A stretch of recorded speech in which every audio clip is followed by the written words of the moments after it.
se retrouve pour un avis, une analyse et une critique du film Les Maîtres de l'Univers, qui est sorti sur Prime Video le 22 juillet dernier, mercredi, à la grande surprise générale. Dès que je l'ai vu, mercredi soir, je l'ai regardé.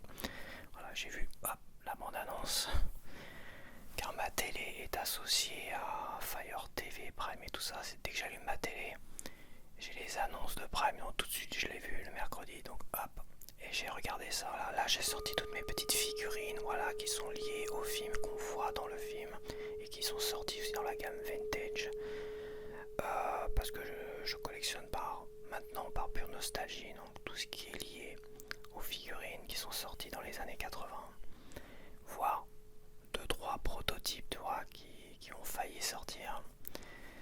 Et puis c'est tout, voilà. Donc c'est pour ça qu'il n'y aura pas Gothman, il n'y aura pas, comment il s'appelle, Karg, qui est un personnage du film de 1987 et qui est sorti en figurine seulement dans la gamme Classics à 2 reprises. Voilà, en 2 versions différentes. Donc voilà, on va commencer. Est-ce que ce film, alors je vais spoiler, attention, là je vais parler vraiment, de toute façon il n'y a pas grand chose à spoiler à part pour les fanboys hardcore de l'univers. Pour les autres, le film, c'est le bien contre le mal et le bien triomphe toujours, on va dire. Voilà, merci, au revoir. C'est vrai qu'au niveau du scénario, il n'y a rien d'original du tout. C'est peut-être le gros point négatif avant de commencer la vidéo. C'est qu'il n'y a vraiment rien d'original, malheureusement. Alors, est-ce que j'ai bien aimé le film en tant que collectionneur de presque 30 ans? Je suis un collectionneur principalement sur les maîtres de l'univers depuis au moins 25 ans, voire plus de 25 ans. Quand j'étais gamin, évidemment, avec mon frère, on a eu énormément de jouets, on a eu la plupart de ceux qui sont là. On n'a pas eu Triclops, là d'ailleurs. Le roi Randor, on l'a pas eu. La sorcière, on l'a pas eu. Bon, je dis des conneries en fait. Et Démonia, on l'a pas eu non plus. Les autres, on les a tous eus, sauf le prince Adam non plus, on l'a pas eu. Bon, on a eu la moitié de ceux qui sont là, en tout cas. Bon, j'ai pas sorti le château des ombres non plus qui est là-bas, ni le château maléfique. Donc en tant que fan de l'univers, j'ai passé un agréable moment à regarder le film, qui est une succession, faut le dire, de références. C'est plein de références liées aux différents, je dirais pas univers en fait, qui est lié aux différentes interprétations de l'univers sur les maîtres de l'univers. Car on a eu différents dessins animés, on a eu différents comics, mini-comics, BD, machin et tout ça.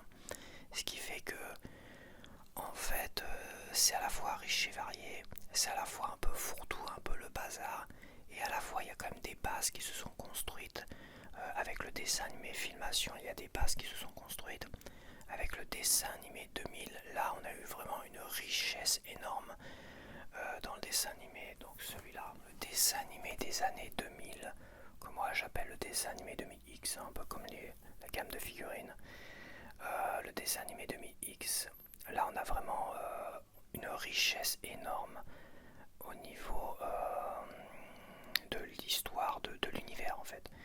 Pour ma part, c'est ce référence, la vraie, la seule dont je me fie, car il y a eu un dessin animé, il y a eu plein de comics vendus séparément. Donc il y a eu vraiment une telle richesse au niveau de l'univers grâce à ce dessin animé, grâce à tous les comics associés, que le dessin animé Filmation, que j'appréciais pas plus que ça en plus, hein, j'étais vraiment pas fan du tout. J'étais fan des jouets, des mini-comics qu'on avait, qui racontaient des petites histoires diverses et variées. Et donc c'est vrai que le dessin animé Vintage, il a quelques bases. Les bases, c'était un peu le secret, c'était certains personnages qui étaient dans le secret. Après t'avais des méchants, des gentils, ils avaient certains pouvoirs, tatati tatata, puis c'est tout. C'était vraiment, quand tu retrouvais des personnages que toi t'avais en jouet, t'étais souvent déçu, parce que tu t'attendais pas à ça, puis c'était même pas le même design et tout ça. Pour Ethor, Glowful, c'était pas le même design. Spicor, il était différent aussi. Bref, c'était pas terrible. Et beaucoup de personnages comme tous les hommes serpents n'étaient même pas sortis dans le dessin animé et filmation. Peut-être jugés trop horribles et tout ça. Et la Horde Sauvage a été associée au dessin animé Princesse du Pouvoir aussi. Bon. Voilà, pour ma part, je fais référence aux jouets, ce que moi j'interprétais au niveau des jouets, des mini-comics et tout ça. Car on avait Zodak qui était censé être un méchant dans la gamme de jouets, oui, c'était le démon du cosmos, et qui est devenu gentil après. Bon, pour ma part, quand je les collectionne et je les affiche, je mets Zodak dans les méchants, par pure nostalgie. Mais c'est vrai que Zodak est un personnage neutre et tout ça. Bon. D'ailleurs, il y a une référence à Zodak dans le film, où Tila fait par Zodak tu vas bien. Par Zodak tu vas bien, c'est très bizarre en fait. Donc ouais, c'est une référence parce qu'elle dit par Zodak, donc elle parle de Zodak. Mais par Zodak tu vas bien, ça fait très bizarre, ça fait comme si Zodak était un être supérieur, un être divin et tout ça. Alors que Zodak c'est juste si c'est un personnage du cosmos qui cherche, on va dire en règle générale, qui cherche à stabiliser tous les pouvoirs de l'univers, quoi. Il est là, c'est une sorte de shérif de l'univers. Le shérif de l'univers, on va dire. Donc, par Zodak, tu vas bien, ouais, c'est très bizarre. Donc moi j'ai énormément aimé le film parce que je trouve qu'il n'y a rien. Il est fidèle à l'univers malgré tout. Il reste fidèle malgré pas mal de points négatifs. Il reste fidèle. L'univers, c'est un mélange de heroic fantasy, de Star Wars d'une certaine manière. Ça se veut coloré, fantastique, ça se veut nerveux avec plein de bagarres, tout ce que tu veux, avec des gars super balèzes. Et il y a énormément d'humour, les méchants ils sont méchants mais à la fois ils sont maladroits et bêtes. Donc on retrouve un peu tout ça dans le film. Et donc pour un fanboy comme moi, j'ai trouvé le film vraiment très très sympa. Mais je reste quand même vraiment déçu par un scénario tellement basique en fait. T'as l'impression de voir juste un épisode d'un dessin animé ou d'un comics, que c'est tellement basique, ça manque de percussion et on perd le côté un peu secret du pouvoir.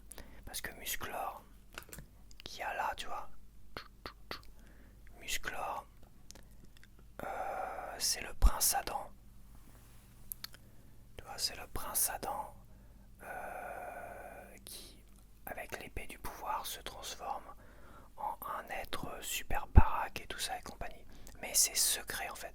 Seule la sorcière ici présente qui garde le pouvoir du château des ombres et de l'épée est au courant pour Musclor. Le maître d'armes. Le maître d'armes est au courant aussi. Ok, on a Orko, si j'arrive à choper, qui est au courant aussi. Et puis c'est tout.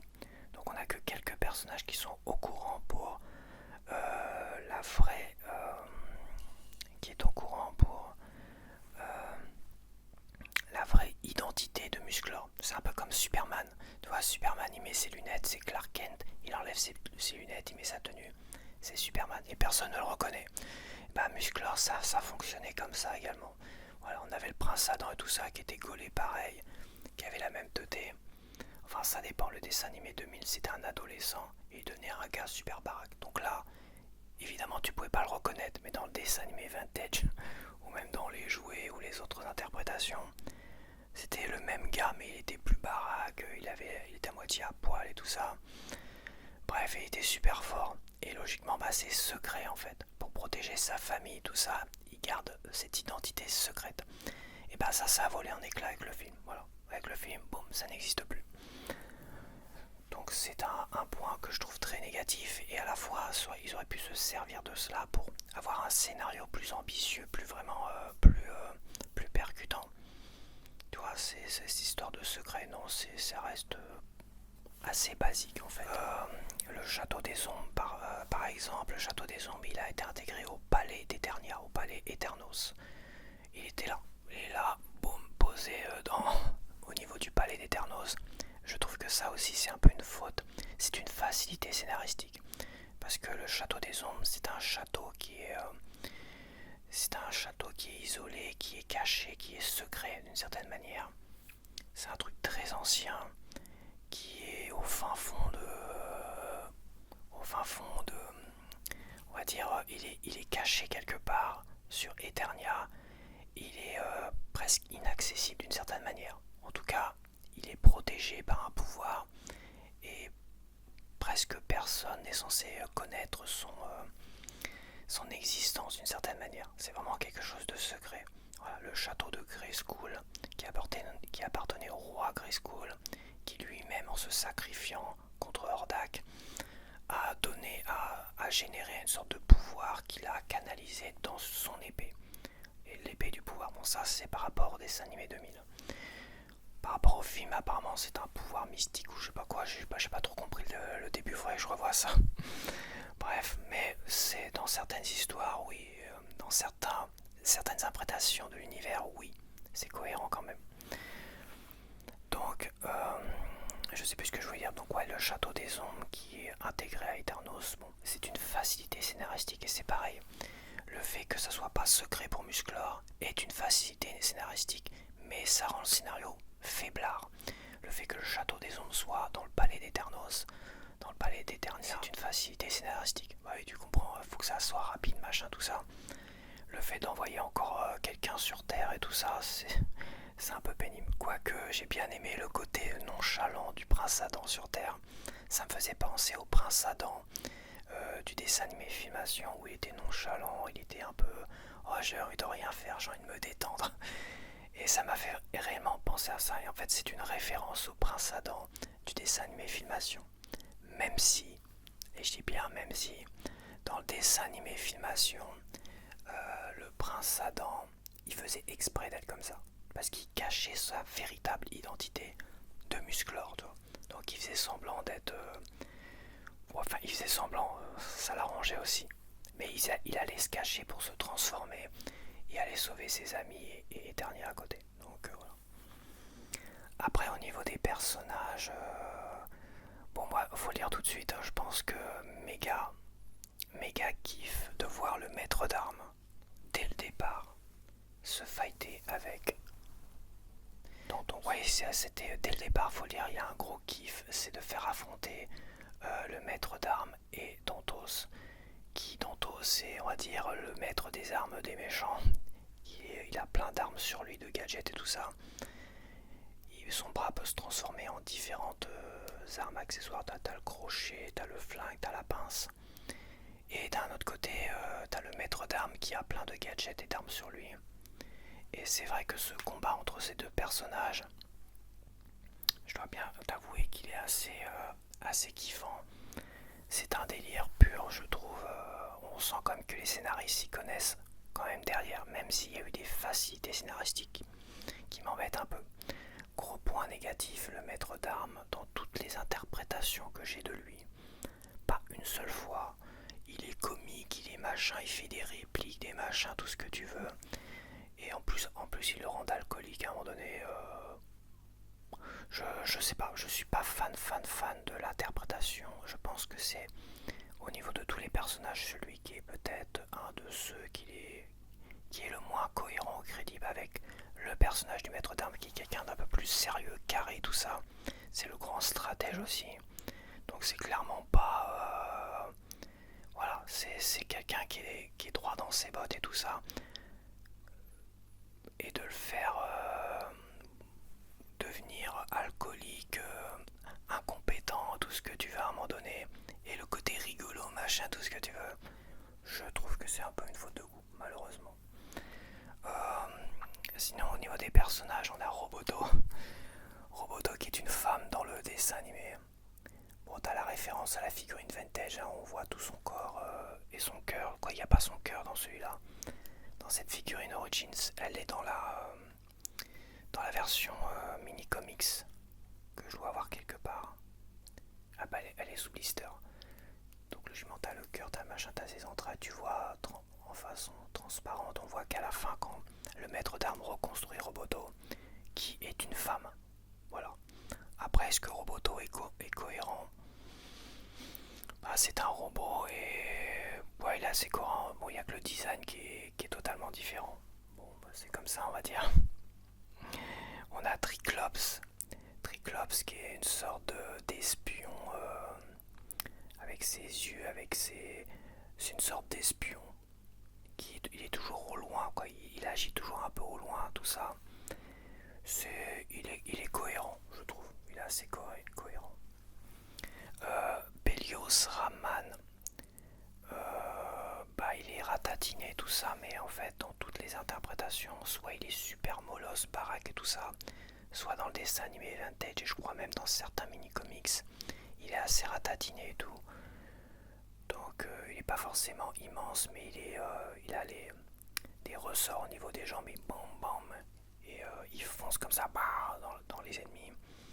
Je trouve qu'il est assez cohérent, j'ai rien vu de trop incohérent non plus.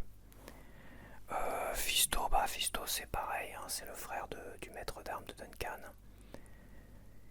Je le trouve assez cohérent. Bon, après, il n'y a rien sur la fraternité entre.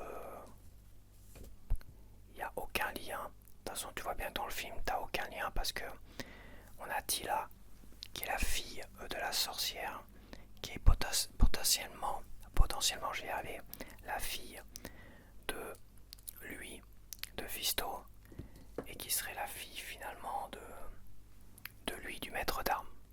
Voilà, et le maître d'armes est le frère de Fisto. Bon, tout ça, tu peux balayer d'une main, je crois que ça a été balayé totalement au niveau du film. Toutes les histoires de famille, tout ça, on n'en parle pas, même pas une giclée de seconde. De toute façon, ouais, bon, voilà. Donc Tila est super cohérente aussi, je trouve, au niveau de son caractère et tout ça. On a une femme dynamique avec de l'humour et tout ça, un vrai tempérament de feu. Donc elle est assez cohérente. Bon là elle est en tenue de combat. Mossman qui a perdu sa masse. Ils sont plus grand chose celui-là. Mossman Moussor qui est un des personnages les plus forts de l'univers des maîtres de l'univers, a été réduit, et ça c'est à cause du dernier dessin animé Netflix je crois, a été réduit à un pauvre personnage qui se fait démonter en un rien de temps. Ça c'est pas crédible du tout, je trouve ça totalement naze. Bon le roi Randor il est fidèle à lui-même, hein. C'est un grand guerrier, il peut être sévère et tout ça, et à la fois c'est quelqu'un de bien. Voilà, c'est le roi et capitaine Randor d'ailleurs, avant qu'il devienne roi. Skeletor, pour moi, c'est le personnage le plus crédible parce qu'il est à la fois cruel, méchant et à la fois maladroit. Il est génialissime. Voilà, faut pas croire certaines critiques qui disent ouais, faut qu'il soit absolument méchant, tout ça. Non. Skeletor, il est bête et méchant en fait. C'est tout, il est bête et méchant. C'est pour ça que ce côté un peu humour et tout ça, c'est génialissime en fait. C'est totalement cohérent avec l'univers. Après, ils auraient pu partir sur autre chose, ils auraient pu partir sur un film très sérieux sur les maîtres de l'univers. Un peu comme le film de 87, assez sérieux mais sans le côté nanar évidemment. Ils sont partis sur essayer de rendre le plus fidèle possible l'histoire par rapport à l'univers, le côté un peu cartoonesque, drôle et tout ça, avec un petit côté sérieux, avec un petit enjeu, tout ça. Sauf qu'il y a tellement d'histoires qui sont bien plus palpitantes que celles qu'ils ont dépeintes dans le film, que c'est dommage quand même. Bon, Mécanique, voilà, Mécanique qui se sert de sa tête qui se rallonge pour tabasser les gars, bon ça reste fidèle. Dommage qu'il n'y ait pas les armes parce que bon, les maîtres de l'univers logiquement ils ont tous des armes. C'est dommage qu'il ait pas sa grosse massue pour donner des gros coups de massue dans leur tronche, tu vois. Voilà. Le monstre qu'on voit un peu au début, qui après on voit plus du tout, je crois. Je crois pas qu'on le voit à la fin, le monstre. Il reste fidèle. Voilà, il se fait traiter comme une merde par Skeletor, mais ça c'est un peu normal. Démonia, pour moi, c'est une des plus fidèles au niveau de sa personnalité. Car Démonia, qui est amoureuse, qui est plutôt fascinée par Keldor qui est l'ancien Skeletor. Et finalement, elle suit Keldor dans sa quête et dans sa chute, où finalement il est sauvé par Hordak, et Hordak fait de lui un démon, Skeletor. Elle reste avec Skeletor parce que c'est un homme de pouvoir, et elle est attirée par les hommes de pouvoir comme elle est attirée aussi par Hordak. Mais à la fois, je pense qu'elle espère retrouver d'une certaine manière en Skeletor l'ancien lui, Keldor. Donc je trouve que l'interprétation de Démonia dans le film est vachement juste, car à la fois elle a une fascination et à la fois elle a une crainte par rapport à Skeletor. Elle joue entre deux eaux, mais tu sens quand même que l'interprétation, c'est peut-être pas voulu, c'est peut-être pas fait exprès, mais je la trouvais super cohérente dans le film. Bon bah le prince Adam est cohérent, il est fidèle à lui-même, nonchalant et maladroit, mais ça c'était un peu fait exprès, parce qu'il tient à garder son identité secrète. Là c'est pas fait exprès malheureusement, parce que son identité est pas du tout secrète. Ok, très bien, merci, au revoir. Donc, mais ça reste fidèle malgré tout. On est bien, voilà. On voit Orko à la fin qui fait une leçon de morale, comme dans le dessin animé Filmation. Mais c'était plus aux États-Unis, je crois. Je crois qu'en France, ils avaient viré ça, les leçons de morale à la fin de chaque épisode. Mais les leçons de morale à la fin de chaque épisode, c'est surtout Musclor qui les faisait. Et je crois me rappeler quand même qu'il y avait Orko aussi qui faisait quelques leçons de morale. Bon. Après, un des personnages les moins fidèles visuellement, c'est quand même Spycore, qui est quand même ultra badass. Et malheureusement, bah tu retrouves pas le côté badass de Spycore. Ouais, c'est très bizarre. Pour moi, c'était une des figurines les plus badass quand j'étais jeune. Celle-là, déjà quand je la faisais affronter aux autres avec sa fourche qui faisait ça, ching ching ching. Bon, ça c'est une version moderne qui n'est pas articulée malheureusement. Et bah, je trouve ça dommage, il est pas très ressemblant, il est pas badass non plus.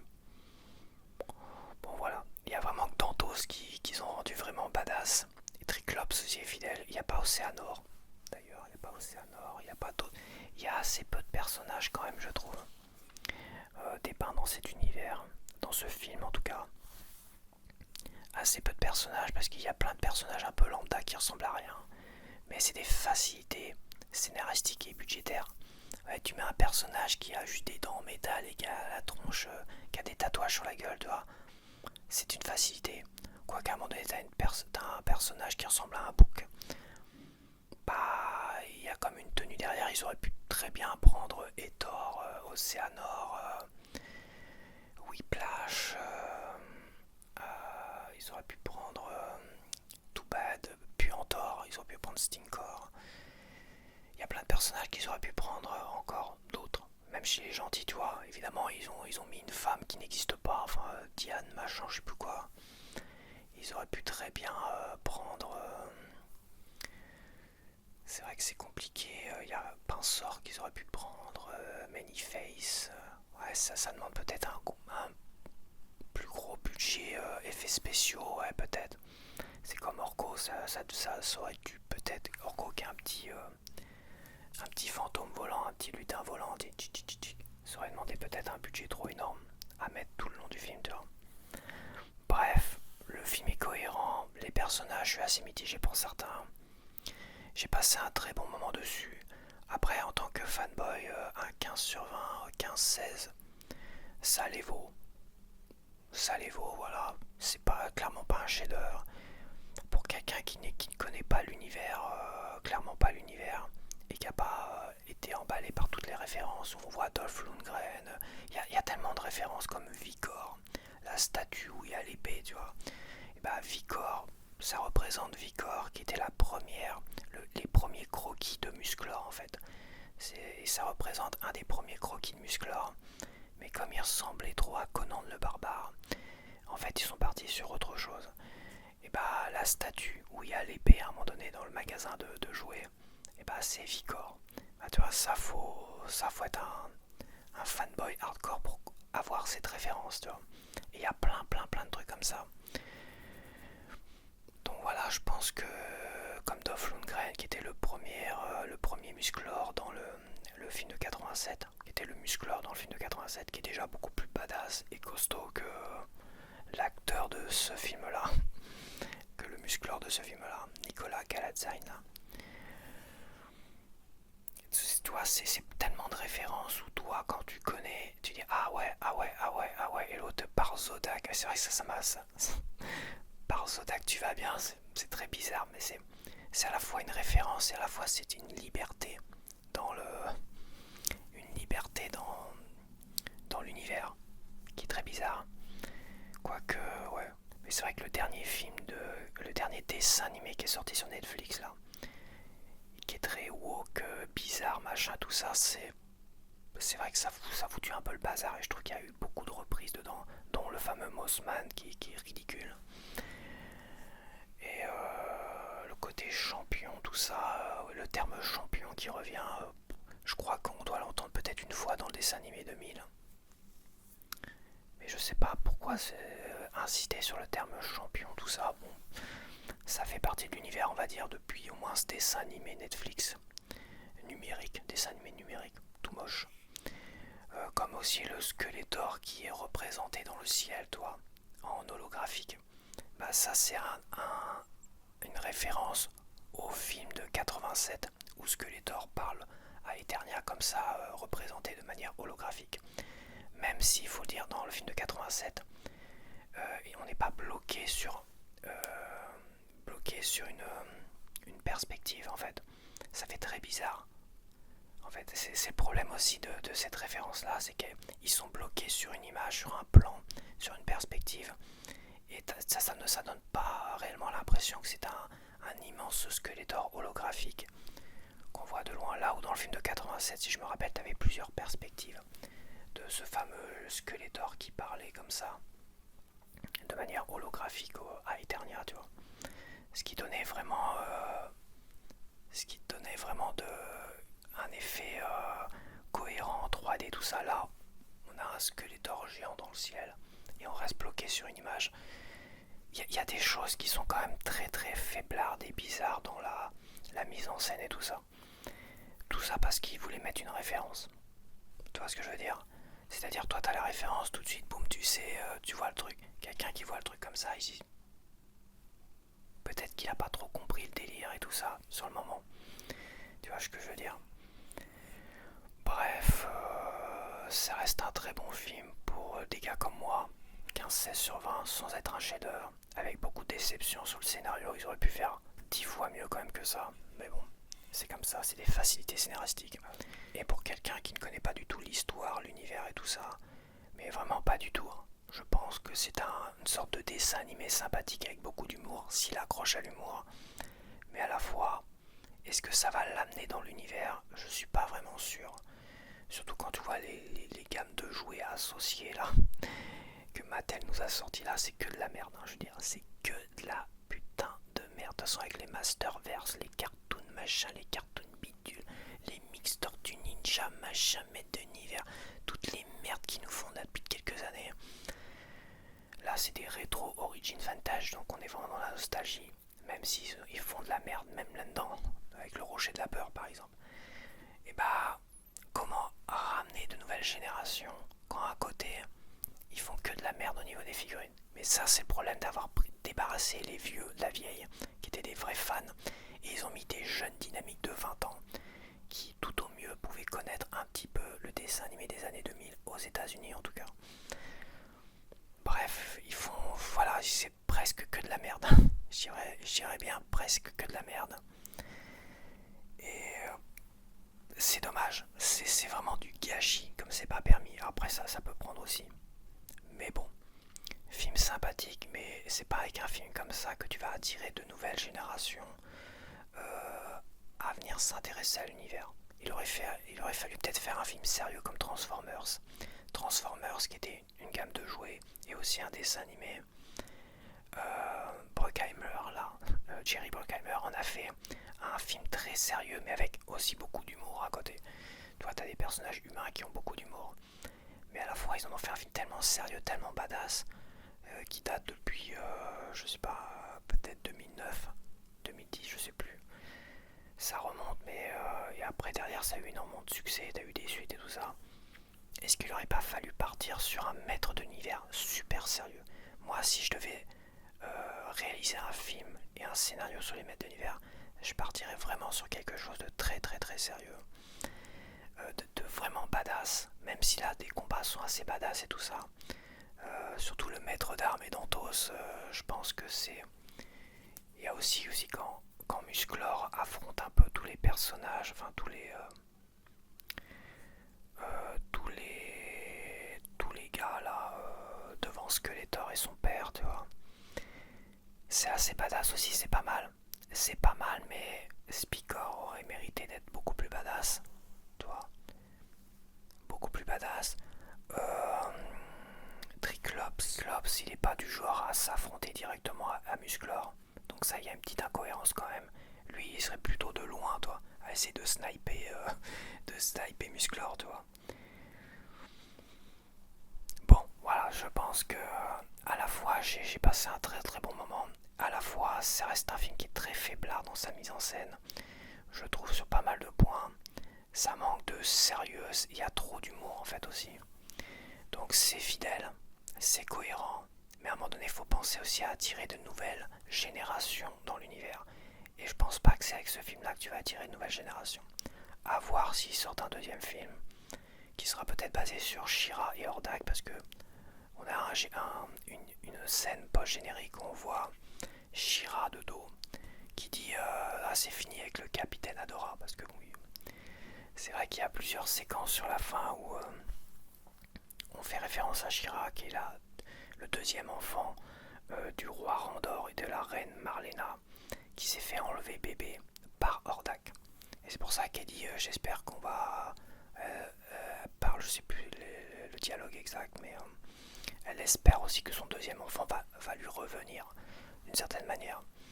Elle parle de She-Ra, et c'est pour ça que post-générique on voit She-Ra de dos, super sexy et badass. Ça change de Démonia et de Tila dans le film, parce que oui, il faut le dire, au niveau des tenues et tout ça, c'est aussi très décevant, je trouve.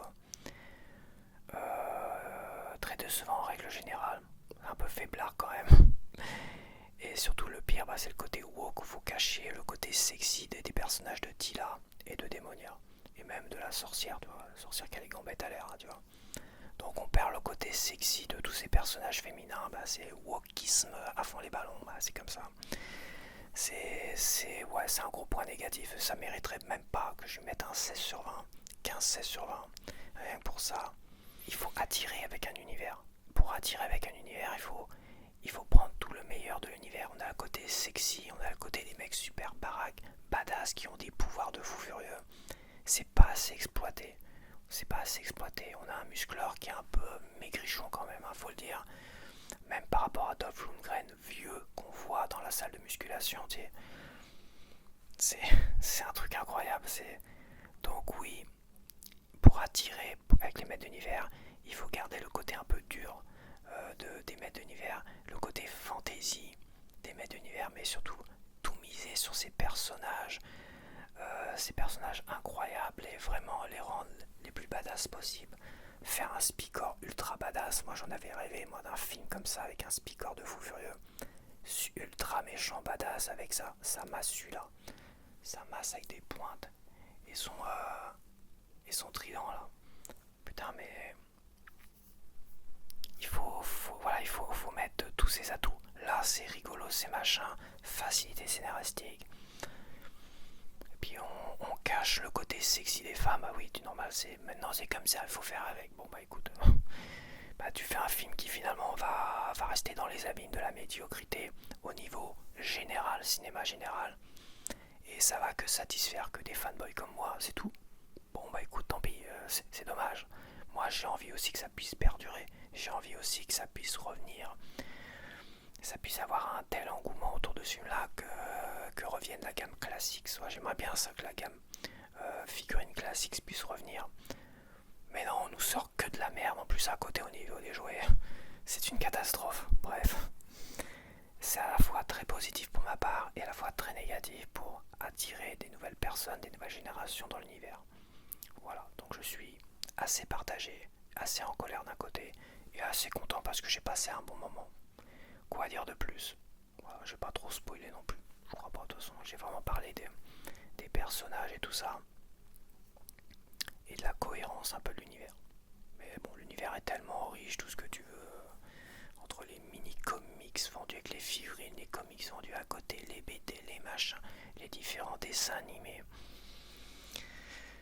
Et aussi les biographies qui avaient été réalisées par Matty Collector dans la gamme classique, parce qu'il y avait plein de personnages comme Vigor qu'on a vu revenir, tout ça, il a fallu créer des biographies et tout ça.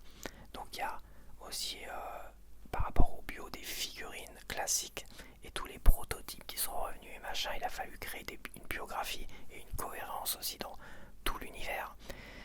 Donc c'est tellement riche, tellement énorme qu'il y avait tellement à faire de mieux au niveau du scénario aujourd'hui que ça me laisse perplexe. Donc on verra s'il y a un deuxième épisode, s'il part directement sur She-Ra et Hordak, ça ferait très bizarre je trouve. Je pense qu'il aurait fallu peut-être miser sur les hommes serpents dans un deuxième épisode, tu vois, et éventuellement ramener dans un troisième épisode Hordak et She-Ra. Tu vois, ça aurait fait une trilogie intéressante. Mais bon, je trouve que le premier épisode est beaucoup trop faible.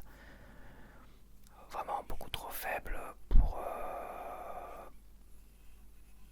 miser sur une vraie saga qui va sortir au cinéma, au moins sur Prime. Je suis pas sûr. Et si Prime décide de faire une suite, il est fort à parier que ça sera seulement sur Amazon Prime et que le budget sera beaucoup plus bas. Et oui. Donc ça sera sûrement un truc encore plus médiocre, au moins pour l'aspect extérieur, ceux qui connaissent pas l'univers, encore plus médiocre au niveau des effets spéciaux et tout ça, au niveau des tenues qui déjà c'est une catastrophe.